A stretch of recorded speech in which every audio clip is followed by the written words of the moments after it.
오늘은 진실한 회개라는 제목으로 함께 말씀을 나누겠습니다.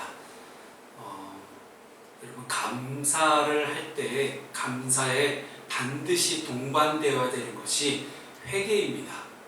왜냐하면 하나님께 감사하면 감사할수록 우리 안에 하나님이 부어주신 놀라운 은총에 비해서 우리가 하나님 앞에 너무나 부끄러운 마음과 몸과 행동이 많기 때문입니다. 그래서 어찌 보면 감사에는 꼭 회개할 것이 따라오고요. 회개하면 감사가 저절로 터져나오는 것이 우리의 인생인 것 같습니다. 그래서 이 매추감사절에 오늘 저희는 다윗이 진정으로 하나님께 회개하는 모습을 보게 될 것입니다. 다윗이 밧세바를 간음하고 그의 남편인 우리야 장군을 죽이는 이 모든 과정을 하나님은 나단 선지자를 통해 꾸짖으셨고, 나단 선지자의 다양한 비유 이야기를 들었던 다윗은 곧바로 자신의 죄를 회개하는 것들을 보게 됩니다. 이 이야기를 가지고 오늘 본문의 이야기를 펼쳐가 보도록 하겠습니다. 여러분, 진주 조개를 아실 겁니다. 진주 조개를 보게 되면 조개는 살아남기 위해 몸부림을 치다가 진주를 만들어냅니다.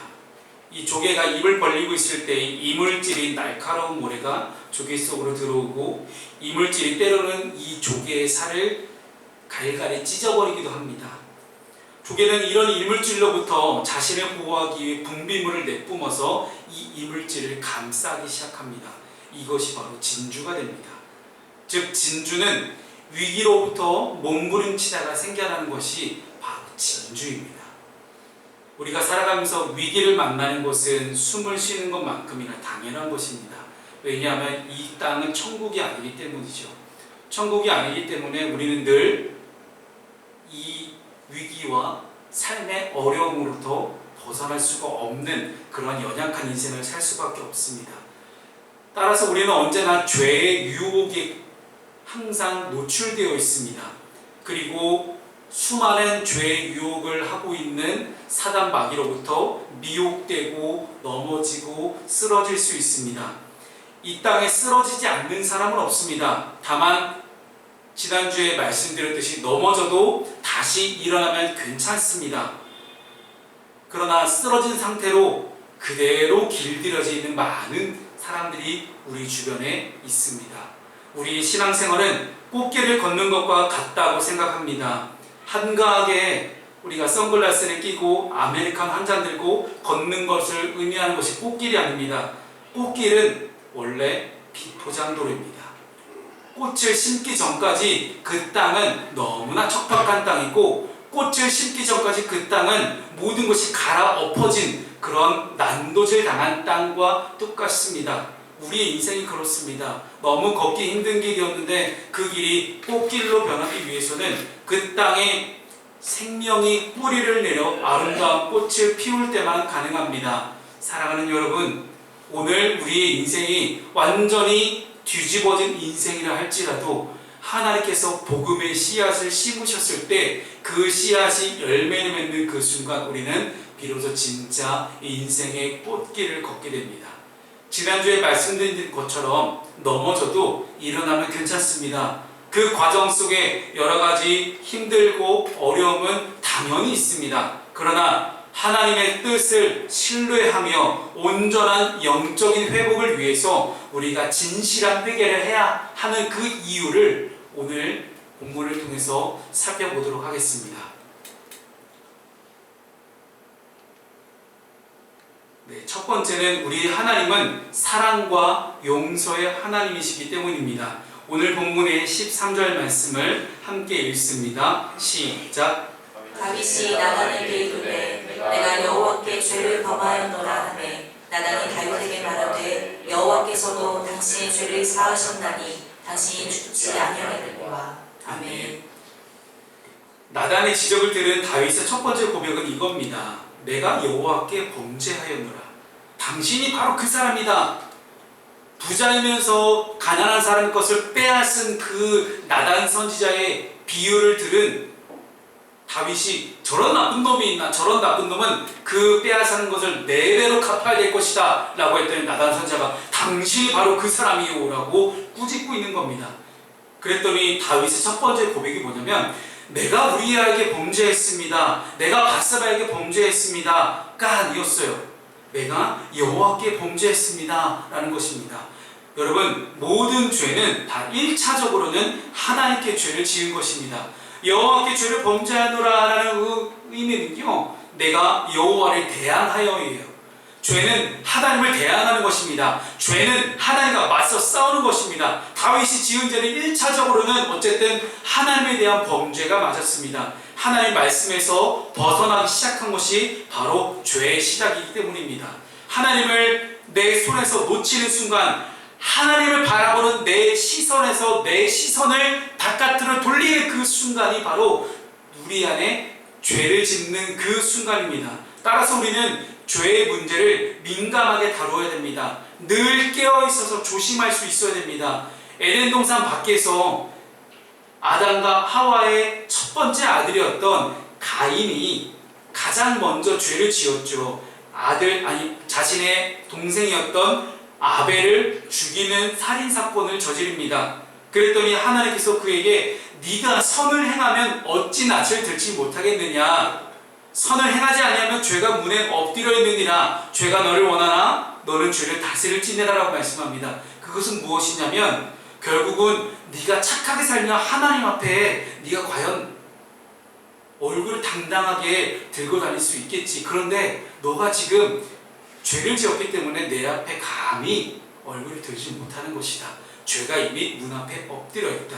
즉, 이 죄라는 것은요, 언제든지 우리의 영혼의 문을 박차고 들어와서 우리를 헤집어 놓으려고 늘 호시탐탐 기회를 노리고 있습니다. 죄가 너를 원하나, 즉 죄는 항상 우리를 원하고 있습니다. 죄의 먹잇감이 되어 놀아나고 있는 것이 바로 우리 연약한 인생의 특징입니다. 그렇기 때문에 이 죄라는 것은요, 우리의 동의 없이는 성립될 수가 없는 것이 죄입니다.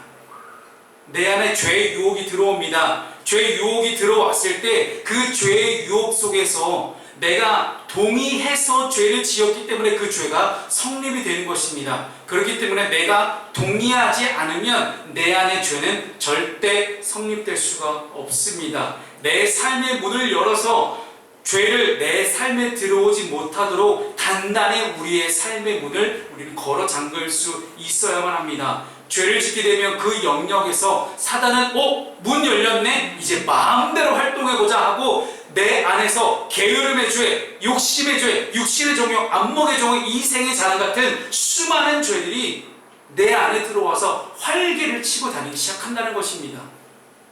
사단은 우리를 눈치채게, 우리가 사단이 나를 유혹하는구나, 반드시 눈치챌 수 있도록 유혹하지 않아요. 교묘하게 내가 눈치채지 못하게 쓱 들어옵니다. 우리를 유혹하기 위해 던졌던 그 미끼를 우리가 덥석 물어본 것입니다.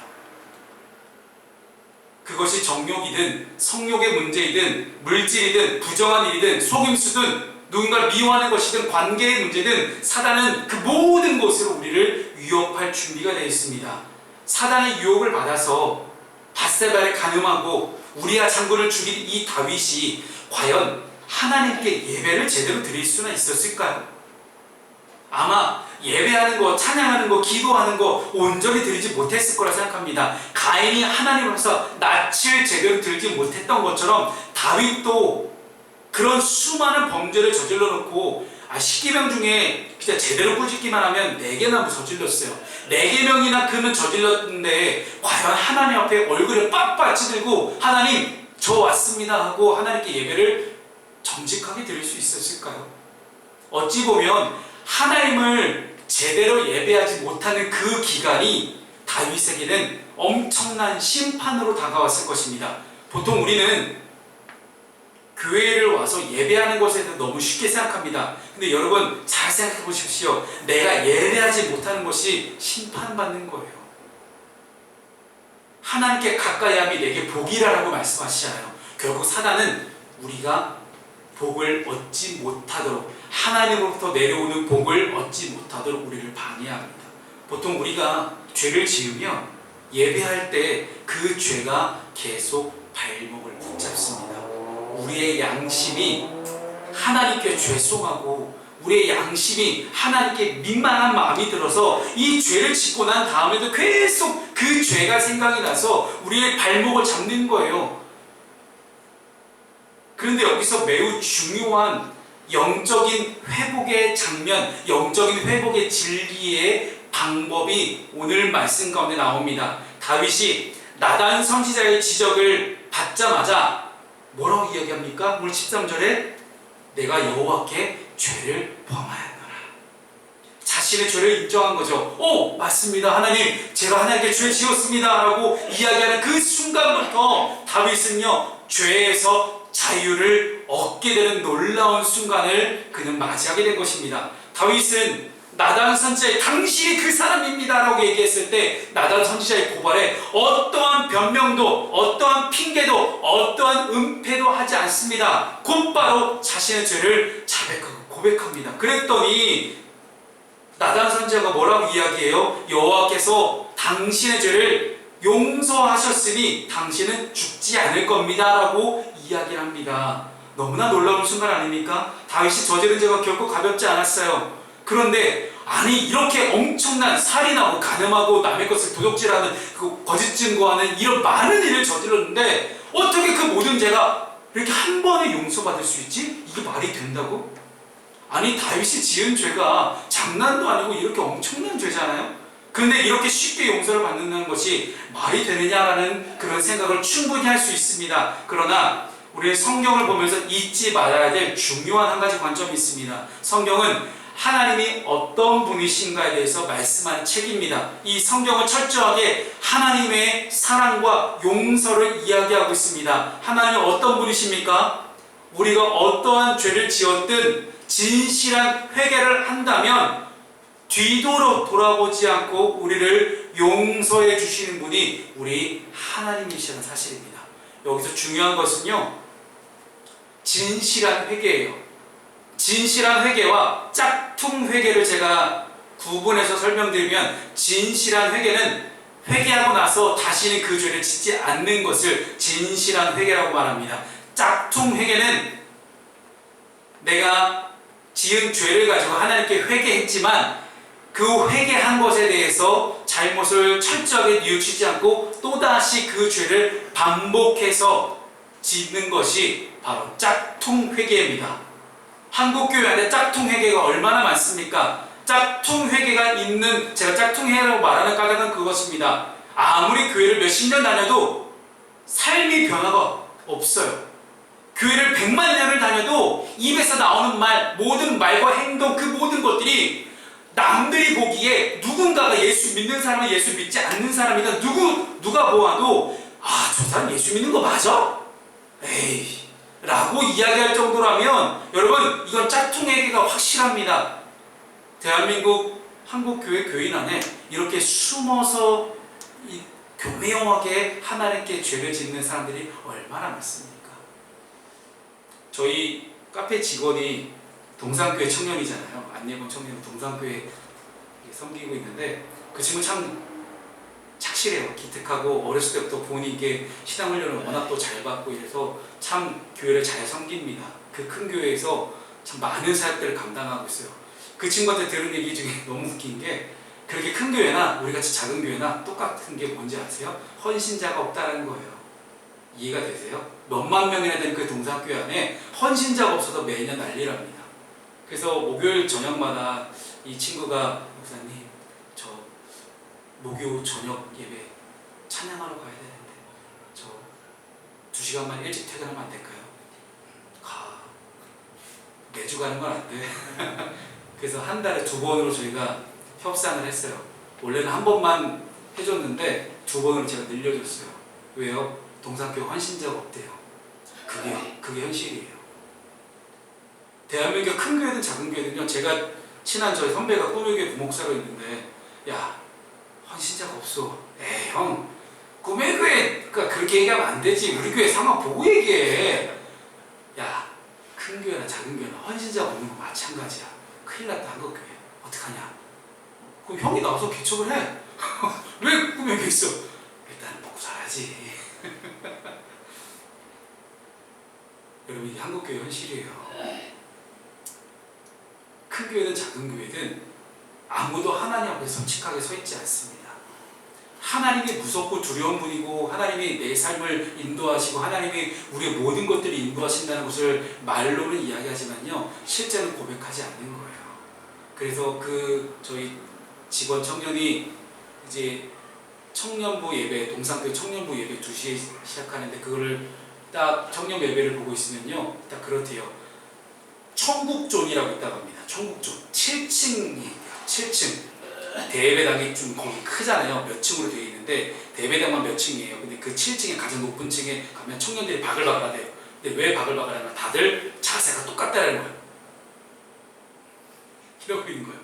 그래서 천국존이에요. 하나님이 사랑하신 자에게 잠을 주신다고 거기가 천국존이라는 겁니다. 예배 시작부터 끝까지 여기다 목사님 축도하실 때 나간다는 거예요. 그러고서 밖에서 얘기할 때는 나 동산교회 다닌다. 왜 동산교회 다닐까요? 눈치 안 볼 수 있으니까. 오늘 저희가 한 것처럼 마이크 돌려가면서 이러지는 안 하거든요. 할 수가 없어요. 큰 교회는 불가능해요. 이게 몇천 명이 있는데 예배 시간에 그게 가능하겠어요? 우리 같이 작은 교회니까 이렇게 솔직한 나눔이 가능하잖아요. 근데 저는 신앙이라는 건 솔직함이라 생각합니다. 다윗이 하나님 앞에 솔직하게 고백하고 회개했기 때문에 하나님은 그를 용서하신 것입니다. PPT를 넘겨주세요. 제게 안 넘어가서 요한일서 1장 9절 말씀 보겠습니다. 자, 함께 읽을까요? 시작. 만일 우리가 우리 죄를 자백하면 그는 미쁘시고 의로우사 우리 죄를 사하시며 우리를 모든 불의에서 깨끗하게 하실 것이요. 아멘. 여러분, 이 말씀을 다 외우셨으면 좋겠어요. 여러분이 하나님께 용서받을 수 있는 근거가 되는 말씀입니다. 근거가 되는 말씀이니 반드시 외우십시오. 여러분, 이 세상은 이 단순한 진리를 못 믿어요. 내가 진실한 회개만 하며 고백만 하면, 내가 죄를 고백만 하면 하나님 용서해 주신다는 이 진실한 너무나 간단한 진리를 믿지 못해서 3000배를 해야 용서를 받는다, 업보를 쌓아야 된다, 구원받을 만한 짓을 해야 된다, 헌금을 억만금을 해야 된다, 이딴 얘기만 하고 있습니다. 여러분, 우리 교회에서 제가 헌금 설교한 적 있어요? 없잖아요. 헌금을 억만금을 내야 칭찬받고 그런 거 없어요. 하나님께는 어떻게 해야 사랑받는다고요? 담임 목사에게 어떻게 해야 이쁨받고 사랑받는다고요? 진실한 회개 고백을 하십시오. 하나님 앞에 솔직해지십시오. 하나님 앞에서 정말로 간절한 마음으로, 절실한 마음으로, 두렵고 떨리는 마음으로 자신의 죄를 고백하고 회개하고 나가야 하나님께 사랑받는 거예요. 기독교 복음의 정수는 여기에 있습니다. 죄의 용서가 우리의 노력이 아닌 예수 그리스도의 보혈의 공로로 가능한 것이라는 것을 믿는다는 거예요. 우리가 할 일은 오직 십자가의 보혈을 의지하면서 두 손 들고 천부의 의지 없습니다. 두 손 들고 나아가는 겁니다. 죄 용서는 우리의 노력이 아닙니다. 그리스도의 보혈의 능력으로만 받습니다. 이것이 바로 우리에게 은혜입니다. 따라서 어떤 죄든지 당장 여러분 회개하고 죄 용서를 받으십시오.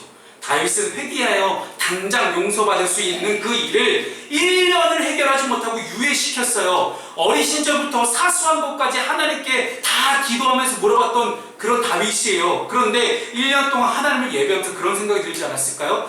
내가 밧세바를 간음하고 우리아 장군을 죽인 거 누가 알면 어떡하지? 하나님은 다 아실 텐데. 예배를 드릴 때마다 마음이 답답해서 힘들고 기도를 하지 못하니 얼마나 답답했을까요? 하지만 죄를 고백하는 그 순간 모든 불안과 공포는 여러분 사라집니다. 이게 영적인 원리예요. 사랑하는 폴수 가족 여러분, 하나님 앞에 죄를 자백함으로 죄로 인해서 눌려있는 사람이 아니라 온전한 자유함을 누릴 수 있기를 축복합니다. 아멘. 두 번째는요, 내가 왜 죄를 고백하고 회개해야 되냐면, 내가 죄를 지었을 때 여호와의 원수가, 즉 사탄이 비방거리를 얻게 된다는 거예요. 예수 믿지 않는 사람들이 예수 믿는 사람들 욕하는 일들이 벌어진다는 겁니다. 14절 읽겠습니다. 시작. 이로 말미암아 여호와의 원수가 크게 비방할 거리가 없게 하였으니 당신이 낳은 아이가 반드시 죽으리이다 하고. 아멘. 쉽게 말하면요, 그리스도인이 죄를 지었을 때 하나님으로부터 멀어진 삶을 살 수밖에 없어요. 죄인이기 때문에 한 번 죄를 짓기 시작하면 하나님의 뜻에 따라 살아가지 않고 하나님의 가치관과 기준과 정신으로 완전히 벗어나서 내 맘대로 살아갑니다. 내 맘대로 살아가는 지밖에 모르는 그리스도인을 누가 예수 믿는 사람으로 인정해 주겠냐고요. 그래서 예수 믿지 않는 사람들로부터 거봐, 예수 믿어봐야, 교회 다녀봐야 별거 없어 라는 그런 얘기만 듣고 있는 거예요. 지금 다윗은 하나님의 공의, 하나님의 사랑을 드러내야 될 왕인데도 불구하고 도리어 하나님의 이름에 먹칠한 왕이 되어버렸습니다. 이렇듯 죄라는 것은요, 하나님과 나 사이의 일로만 끝나지가 않아요. 여호와의 원수에게 비방거리를 제공합니다. 자식이 잘못하면 부모가 얼굴을 들지 못하잖아요. 똑같아요. 자녀의 문제는 곧 부모의 문제예요. 아니, 부모는 오히려 자녀보다 더 자녀에게 깊숙이 개입되어 있습니다. 사단은 지금도 하나님의 자녀된 우리를 끊임없이 호시탐탐 노리고 있습니다. 우리의 자신을 넘어뜨리는 것도 목적이에요. 그러나 결국 우리가 넘어짐으로써 우리를 선택하시고 우리를 부르시고 우리를 자녀 삼아주신 그 하나님의 권위에 도전하기 위해서 지금 사단은 우리를 계속해서 유혹하고 있다는 말입니다. 반대로 하나님의 사람이 믿음으로 잘 서 있으면요, 사람들이 칭찬받습니다. 대표적인 사람이 구약 성경에 나오는 욥이라는 사람입니다. 욥이 그랬어요. 이제 사탄이 하나님께 찾아와서 따집니다. 아니, 욥이라는 사람이 그렇게 하나님을 잘 믿는다고 하시는데 진짜 잘 믿는 거 맞아요? 그랬더니 하나님이 욥을 대신해서 변증을 하시죠. 네가 내 종 욥을 주의하여 받느냐? 그와 같이 온전하고 정직하여 하나님을 경외하며 악에서 떠난 자는 세상에 없다라고 하나님이 증언하신 그런 사람이 바로 욥이었습니다. 그렇게 욥이 믿음으로 서 있자 하나님은 사탄에게 봐라, 얘가 내 아들 욥이다, 내 자녀 욥이다, 얼마나 자랑스럽니? 하고 사탄에게 대놓고 자랑을 하고 계시는 거죠.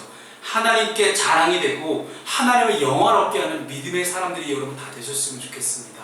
여러분, 우리 푸른숲 교회 가족들만이라도, 우리 공동체원들만이라도 죄와는 상관없는 거룩한 성도가 되시길 바랍니다. 로마서 6장 23절에 죄의 삭은 사망이라고 너무나 간단하게 명확하게 선포합니다. 우리가 값을 받기 위해서는 무언가 열심히 일을 하죠. 근데 열심히 일하고 받은 값이 죽음뿐이라면 누가 그런 일을 하겠어요? 그 결과가 사망인데도 깨닫지 못하고 죄를 짓고 말죠. 여러분들이 지금 하고 있는 많은 개인적인 죄의 고백들 여러분을 다 적어보셨죠? 두렵고 떨리는 마음으로 적으셨기를 바랍니다. 죄는 근본적으로 하나님께 짓는 것입니다. 나의 죄는 나의 문제를 끝나지 않고 여호와의 원수에게 비방할 거리를 줍니다. 그러면 우리의 삶이 하나님의 이름을 먹칠하고 교회의 이름을 먹칠하는 그런 성도가 되지 않기를 주님으로 축복합니다. 마지막 세 번째는요, 죄는 반드시 값을 치릅니다. 오늘 본문의 15절 말씀을 함께 읽습니다. 시작. 나단이 자기 집으로 돌아다니라. 우리아의 아내가 다윗에게 낳은 아이를 여호와께서 치심에 심히 앓는지라. 아멘. 하나님은 죄를 용서하시지만 죄를 용납하지는 않으십니다. 그래서 하나님은 다윗의 죄를 사하신다고 말씀하셨지만 죄의 값은 치러야지 라고 하고 계시는 거죠. 그래서 아들을 죽일 거라고 말씀하십니다. 너가 밧세바 간음했잖아. 이거 잘못된 거야. 그러니까 잘못해서 낳은 아들은 죽어야 돼. 이게 네가 잘못한 벌이야 라고 하시는 거죠. 하나님의 죄 사함의 선언은 심판의 면제를 말하는 게 아닙니다. 잘못했으면 벌을 받아야 되는 것이 이 땅의 법칙인 것 마냥 하나님의 법칙도 맞습니다. 죄 사함은 받지만 그로 인한 모든 죄의 고통을 받아야 합니다. 이는 일종의 징벌적 정화 조치인데, 그리고 7일 만에 그 아이는 죽음을 맞습니다. 우리는 이런 생각을 할 수 있어요. 아니, 하나님, 치사하게 기왕에 용서해 주시는 거 하나님 깔끔하게 없던 일로 용서해 주시면 안 됩니까? 라고 할 수 있어요. 하지만 그것은요, 회개도 아니고 용서도 아니에요. 제가 처음에서도 말씀드렸지만 하나님은 사랑과 공의의 하나님이십니다. 하나님은 공의를 행하시되 사랑으로 행하시고 사랑을 베푸시되 공의 안에서 베푸시는 하나님이십니다. 이것을 여러분 믿으셨으면 좋겠습니다.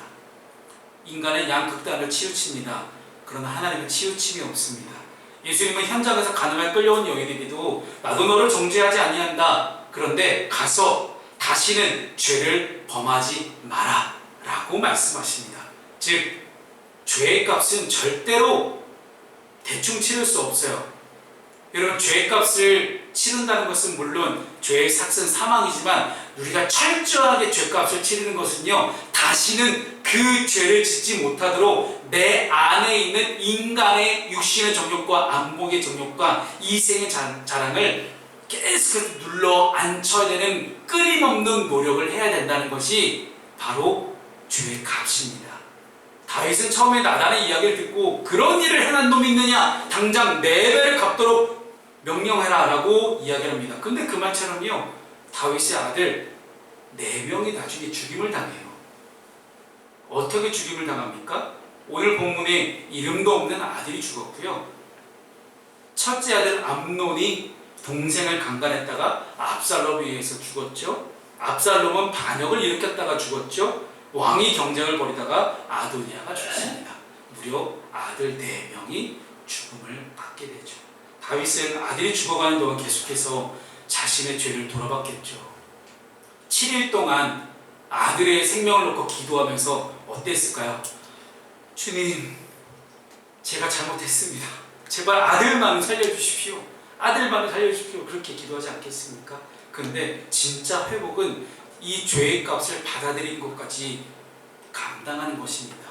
결국 밧세바 사이에서 낳은 아이는 7일 만에 죽습니다. 이를 통해 알 수 있는 것은요, 진실한 기도가 항상 내가 원하는 대로 응답받는 것은 아니라는 거예요. 내가 원하는 대로만 응답되는 기도는 진짜 참된 기도가 아닙니다. 16절 이하를 보면요, 다윗은요 진실하고 너무나 간절하게 기도합니다. 식음을 전폐하고 금식 기도합니다. 그러나 다윗이 자신의 죄를 회개하고 밤새도록 땅에 엎드려 회개 기도를 했어도 공의의 하나님에 의해서 어차피 결과는 사망으로 정해져 있었습니다. 말씀을 정리합니다. 하나님은 나단을 통해서 다윗의 양심에 돌이깨질을 하셨습니다. 그러자 다윗의 이 무뎌진 영혼, 완전 무너진 영혼이 다시 살아나기 시작합니다. 다윗은 바닥을 치면서 회개 기도를 했어요. 엎드려 기도했다고 하잖아요. 엎드려서 뭐 했겠어요? 눈물 흘리면서 주님 땅바닥을 치면서 기도하지 않았겠어요. 그런데 하나님의 지적에 하나님의 아들을 죽이심에 곧바로 항복하고 다시 깨끗한 옷으로 갈아입고 왕으로 돌아옵니다. 죄의 값을 온전히 지불합니다. 하나님은 죄인을 용서하시지만 죄를 용납하지는 않으십니다. 죄의 값은 반드시 치러야 합니다. 다윗은 하나님의 공의와 사랑을 온몸으로 받아냅니다. 그리고 다시 하나님의 왕으로서 다시 한번 하나님 다스림 속으로 들어갑니다. 20절의 말씀에 너무 아무렇지도 않게 울다가 바로 옷 갈아입고 머리에 기름 바르고 바로 왕으로 복귀하는 이 다윗을 보게 되면요, 그 어디에도 하나님에 대한 원망이나 섭섭함이 없습니다. 완전히 회복된 거죠. 마음이 깨끗하게 비워진 거예요. 사랑하는 여러분의 삶이 다윗처럼 온전히 회복되기를 바랍니다. 이 모든 하나님의 일들을 하나님은 십자가를 통해서 해결하셨습니다. 십자가의 예수를 바라본다는 것은 하나님께서 나의 죄를 용서하신다는 것을 의미합니다.